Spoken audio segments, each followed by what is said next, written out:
ಒಂಬತ್ತನೇ ತರಗತಿಯ ವಿದ್ಯಾರ್ಥಿಗೆ ಹಾರ್ಟ್ ಅಟ್ಯಾಕ್ ಆಗಿದೆ ಅನ್ನುವಂತಹ ವಿಚಾರ ಗೊತ್ತಾಗ್ತಿದೆ. ಘಟನೆ ಆಗಿರುವಂತಹದ್ದು ದಾವಣಗೆರೆಯಲ್ಲಿ.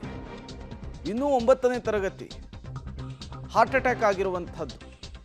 ಒಂಬತ್ತನೇ ತರಗತಿ ವಿದ್ಯಾರ್ಥಿ ಮುಜಾಮಿಲ್ 15 ವರ್ಷ ದುರ್ಮರಣಕ್ಕೀಡಾಗಿದ್ದಾರೆ. ಜಗಳೂರು ತಾಲೂಕಿನ ಗೋಗುದ್ದು ಗ್ರಾಮದಲ್ಲಿ ನಡೆದಂತಹ ಘಟನೆ ಇದು.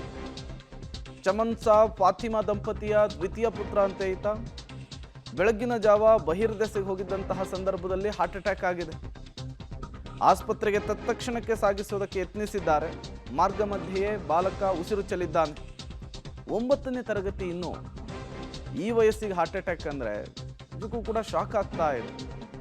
ಇತ್ತೀಚೆಗಂತೂ ಹದಿಹರಿಯದವರಲ್ಲೂ ಈ ರೀತಿಯ ಹೃದಯ ಸಂಬಂಧಿ ಸಮಸ್ಯೆಗಳು ಕಾಣಿಸ್ಕೊಳ್ತಾ ಇದೆ.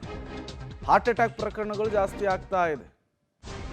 ಯಾಕೀಗ ಆಗ್ತಾ ಇದೆ ಅಂಥೇಳಿ ವೈದ್ಯರ ತಂಡ ಕೂಡ ತನಿಖೆಯನ್ನು ನಡೆಸಿ ಇನ್ವೆಸ್ಟಿಗೇಷನ್ ಅನ್ನು ಮಾಡಿ ಸರ್ಕಾರಕ್ಕೆ ಮಾಹಿತಿಯನ್ನು ಕೂಡ ಸಬ್ಮಿಟ್ ಮಾಡಿತ್ತು. ಈಗ ನೋಡಿ, ದಾವಣಗೆರೆಯಲ್ಲಿ 9ನೇ ತರಗತಿಯ ವಿದ್ಯಾರ್ಥಿ ಹಾರ್ಟ್ ಅಟ್ಯಾಕಿಗೆ ಬಲಿಯಾಗಿರುವಂಥದ್ದು. ಯೂಶಲಿ ಹಾರ್ಟ್ ಅಟ್ಯಾಕು ವಯಸ್ಸಾದವರಲ್ಲಿ, ಮಧ್ಯವಯಸ್ಕರಲ್ಲಿ ನೋಡ್ತಾ ಇದ್ವಿ. ಈಗ 9ನೇ ತರಗತಿ ವಿದ್ಯಾರ್ಥಿ ಇದಕ್ಕೆ ಬಲಿಯಾಗಿದ್ದಾನೆ.